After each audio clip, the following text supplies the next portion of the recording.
I would like to say something more about the derivative that we computed in the last lecture, and the derivative of x to the alpha, which was equal to alpha times x to the power alpha minus 1. And we made a derivation where alpha was just a natural number.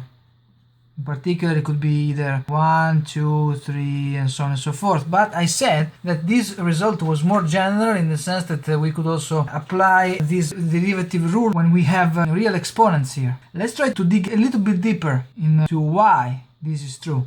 Let's try to consider the case where alpha is still an integer, so it belongs to z, but in particular alpha is negative in this case. So alpha can be either minus 1, minus 2, minus 3, and so on and so forth.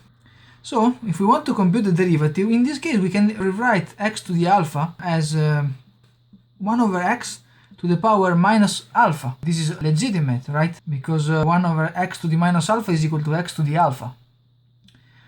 And in this case, minus alpha becomes positive, so we can apply the same rule as before. We can take 1 over x, let's call it g, because in this case we have to do the chain rule. Okay, so you have d over dg of g to the minus alpha, where remember that minus alpha is our positive exponent here, times the derivative of g with respect to x. This is something that we have to do. So this is equal to, the first derivative we know how to do, because it's minus alpha times g to the minus alpha minus 1, times d over dx of 1 over x. This is something that we have to compute. G is 1 over x, remember. So all in all we can write this as minus alpha times 1 over x to the power of minus alpha minus 1. And then we have the derivative of 1 over x. Let's do this part. We have to take the derivative with respect to x of 1 over x. This can be written as, we know the general definition is 1 over x plus dx minus 1 over x divided by dx. Okay, let's take the common denominator here between these two terms. We have x minus x plus dx divided by x plus dx times x, all divided by dx.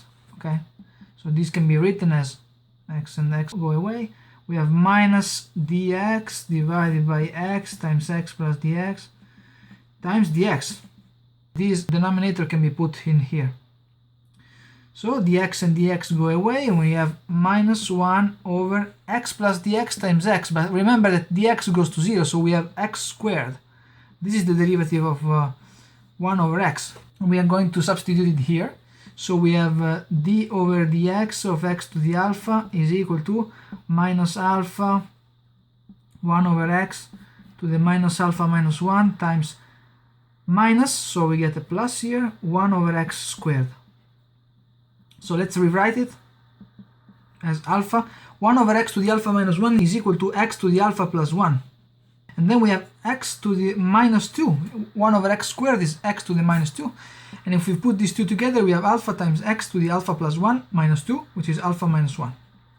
So this is our derivative. As you can see, the formula is still the same. So we derive the formula in the case where alpha is an integer and in particular a negative one. So we managed to prove the formula for all integers from minus infinity to plus infinity, but still integers. The next step would be that to prove the formula for rational numbers, and in particular numbers which are ratio of integers. We can consider, for instance, the derivative of x to the power m over n, where m is an integer and n is an integer, so they can be either positive or negative. In general, we can have like minus 3/4, minus 5 over 7, minus or plus 23 by 77, and so on and so forth, to get the idea. So how can we compute this derivative? We can do the same. We can apply the same rules as before, something very similar. For instance, I will take the derivative of x to the power m raised to the power 1 over n.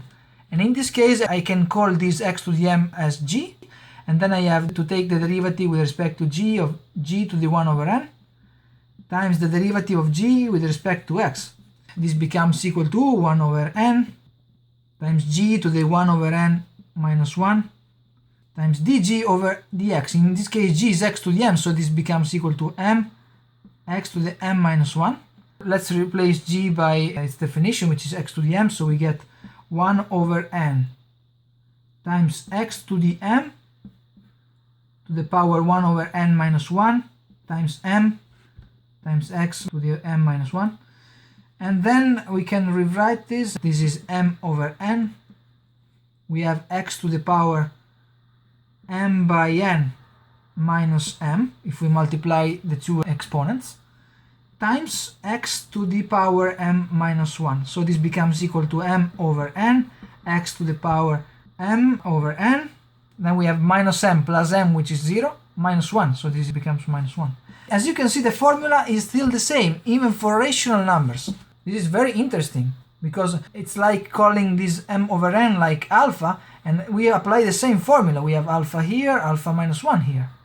The final step is to say, how can I extend this to real numbers? Well, the answer in here would involve more technicalities, which I will not delve into, but let me say that in general, any real number, let me call it x, can be written as a series. So it's an infinite sum of rational numbers. So it's like m1 divided by n1 plus m2 divided by n2 plus m3 divided by n3 dot dot dot, and so on and so forth. This is an infinite series. In general, this can be done where we have a sum of rational numbers. Maybe I should have called it alpha. In this case, alpha is a real number. So x to the alpha, where alpha is this alpha right here, can be written as x to the m1 divided by n1 plus m2 divided by n2 dot dot dot.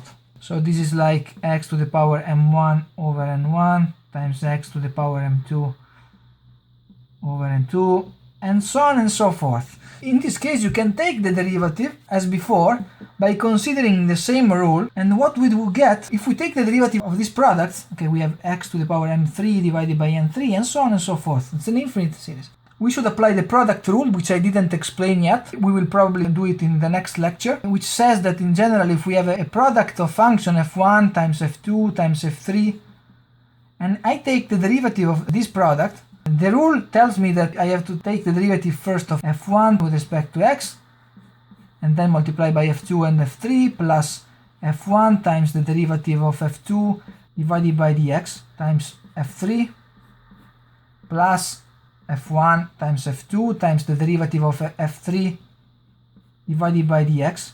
This is a rule that we will derive in the next lecture, okay? Now take it for granted. We can apply it here. We'll just consider the first three terms for simplicity.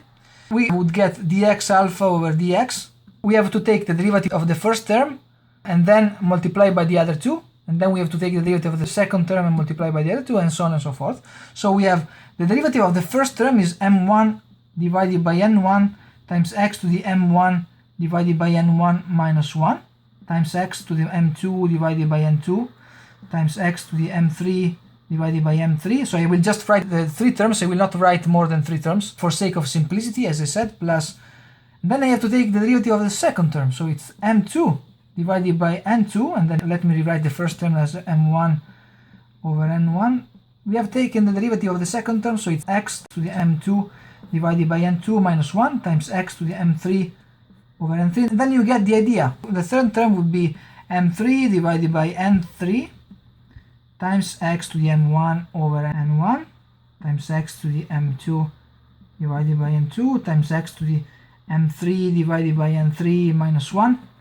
And then if I collect these factors, we just get something of the form m1 divided by n1 plus m2 divided by n2 plus m3 divided by n3 times these terms. Remember, they are x to the alpha minus 1, because there is a minus 1 which can be considered in all these terms. All in all, we get x to the alpha minus 1. And remember that this is alpha as well, because alpha can be written as a sum of these rational numbers. At this point, I managed to get the idea across as to why the formula holds for even real numbers and not just for positive integers. We use the famous rule of the product of derivatives. This is what we will prove in the next lecture. Maybe I can call it quits for this one, and see you in the next lecture.